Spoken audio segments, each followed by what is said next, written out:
You know, it's real weird going back to a lot of these older comics for the first time in years, because it really just highlights how much a person's tastes have changed. Back when I was growing up, Knuckles was awesome, and I thought his comic book was much better than the mainline comic issues that were running alongside it.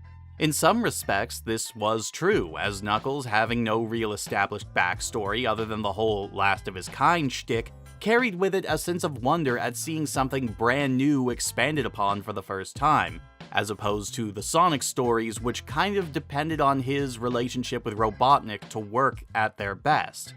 Nowadays, though, it's hard to say. Going back through these first 3 issues has me a little bit torn. Mostly due to the fact that I just feel like the start of this is very generic.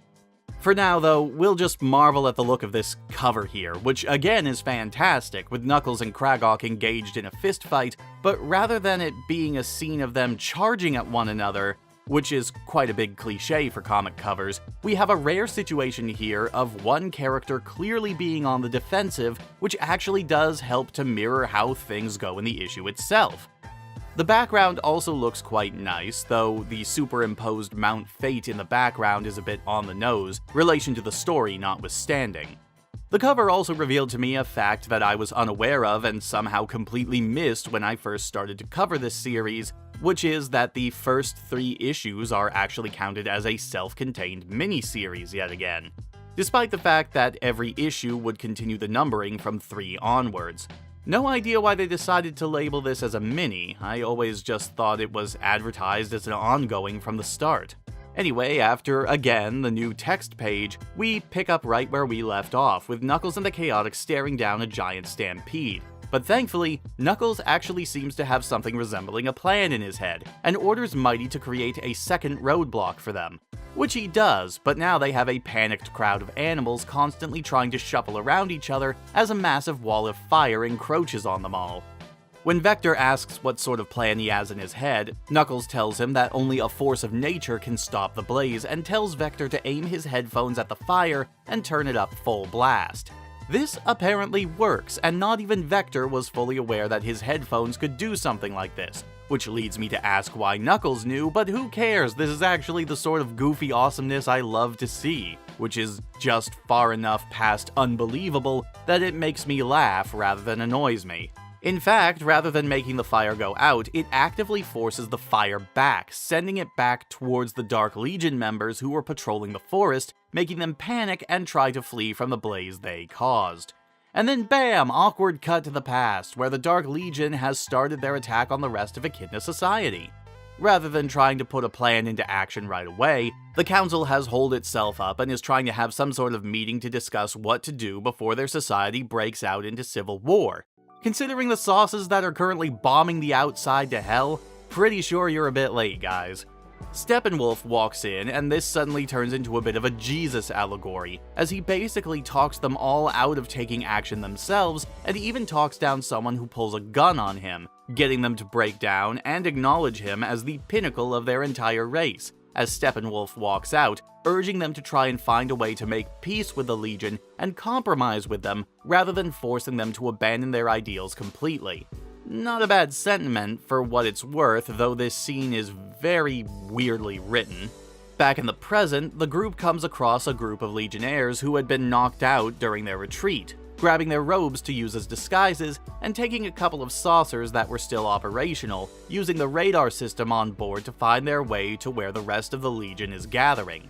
Seeing the sheer size of their opponents, SBO asks if it might be a good idea to hide out and wait until they can get some backup, but Knuckles firmly states that they're all alone up here, and that they don't have the luxury of a long wait. Knuckles does wonder how they were able to construct something like this massive tower so quickly, though. Archie, watching with Locke via plot convenience monitor, states that the reason they got it so quickly was because it had already been there to begin with. Locke states that he was hoping he'd be able to spare Knuckles the more sordid moments of their race's history, though Archie states that his lack of knowledge could end up being the thing that gets him killed someday. Locke states that the less he knows the better, because even if he thinks he's alone, he never is, and I do not get this thought process, but okay. He sends Archie back to Knuckles' side while he states that Knuckles isn't ready to face the foe alone just yet. Look, do you want him to fight alone or not, Locke? You're being very contradictory here. Back with Knuckles and friends, they infiltrate the base and follow a massive procession of Legion soldiers to the Grand Hall, where Kragok is preparing to give a grand speech to his soldiers, pointing to the Chaos Emerald and saying that it has always been about the power that the Emerald grants. Knuckles is unimpressed and jumps up on stage to match wits, fists, with him, and reveals that he is still quite alive and well. Kragok doesn't take that well. You filthy swine! I will kill you! And back to the past we go, yet again, with Steppenwolf confronting the entirety of the Legion by himself, meeting with their leader in hopes that they can bring the situation to a peaceful resolution. However, an assassin in the crowd takes aim at Steppenwolf, but before he can pull the trigger, his gun just up and malfunctions, with the leader accusing Steppenwolf of bringing backup, though he's quick to point out that he knew about the assassin. Steppenwolf disarms the mysterious cult leader, and the two engage in close quarters combat. No idea what happened to the army at his back, guess they're just there for the free show, but it's very obvious that Steppenwolf is the superior fighter. He yanks off his opponent's hood to reveal Miniker. When asked why, Miniker states that he would spend a lot of time at his father's grave, and one night felt great power emanating from under the stones, convincing him that he needed to continue what his father started. Also, he blames Steppenwolf and his family for killing his father, bringing us full cycle in this cycle of revenge, for this generation at least.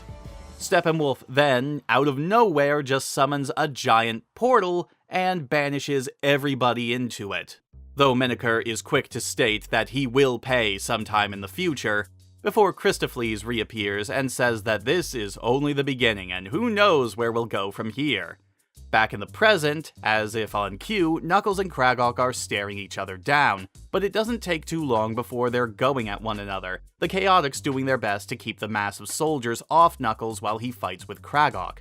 Archie even comes back just as Knuckles is getting the upper hand, and Locke, knowing more about what they're up against, decides to give an assist from where he is by concentrating on the Chaos Emerald and using its powers to jam the Legion's firearms, leaving them pretty much defenseless as Knuckles and friends charge them. Kragok tries to flee, Knuckles giving chase, when all of a sudden all of the monitors and machinery in the place start to go haywire as if the entire place was being overloaded. Vector wonders what the heck is going on, but Locke states that only a Guardian can be given any sort of answers, and Knuckles still has a long way to go before he's ready. So of course, not telling him vital information about the threat he's facing is a perfectly logical thought to have, especially when the guy that Knuckles is chasing gets away. Before he can figure out which of the escape chutes Kragok took, the place starts to come down around him, so he has to beat a hasty retreat up an escape ladder.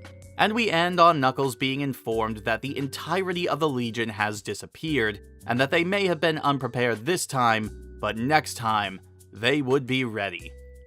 If there is a word that I can use to describe this third issue, it's probably generic. Honestly, there aren't a whole lot of surprises here. The flicking between the past and present is, thankfully, limited this time around, as it's more focused on bringing both stories to some sort of conclusion. Steppenwolf's defeat of Miniker was about as anticlimactic as possible, with him just opening a portal out of nowhere and casting them all into another dimension, an ability that I don't recall ever really being brought up again. What's more, along with Locke's trick of remotely disabling the firearms, it just reinforces the Deus Ex Machina nature of the Chaos Emerald powers.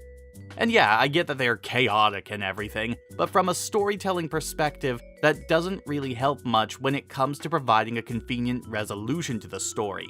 What's more, Locke's motivation is very confusing and contradictory, as he can't seem to decide whether or not Knuckles should or shouldn't know things, or should be helped or should be on his own, and so on and so forth, and it's all very trite and confusing, and I don't like it that much. The action scenes are okay, though a few of them are held back by not really having good flowing action.